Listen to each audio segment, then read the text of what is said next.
बिस्मिल्लाहिर्रहमानिर्रहीम इय्याका नअबुदु व इय्याका नस्तईन।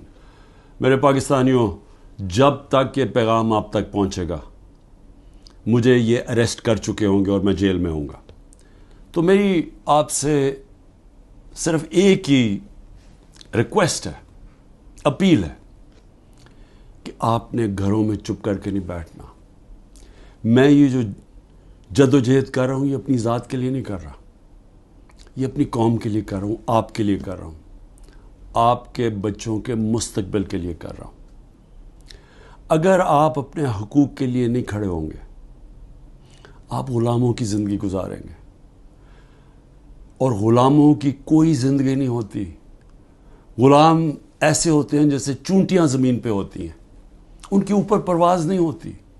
और ये बड़ी ख्वाब का नाम था पाकिस्तान, नारा था ला इलाहा इल्लल्लाह। पाकिस्तान का मतलब क्या कि हम कोई इंसान के सामने नहीं झुकते। ला इलाहा इल्लल्लाह इंसान की ग़ुलामी से हमें आज़ाद करता है। और हमारे नबी सल्लल्लाहु अलैहि वसल्लम ने अपनी मदीना की रियासत में सबसे पहले इंसानों को आज़ाद किया था अदल और इंसाफ दे के। ये है जंग इंसाफ की, आपके हकूक़ की, आपकी आज़ादी की।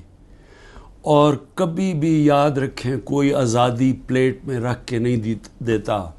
जिस तरह मैं कहता हूँ जंजीरें गिरती नहीं हैं, तोड़नी पड़ती हैं। पुरअमन एहतजाज आपने करते रहना है जब तक कि आपको आपका हक नहीं मिलता।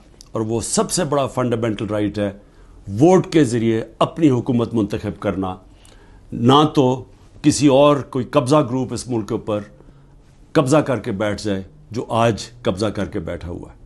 शुक्रिया।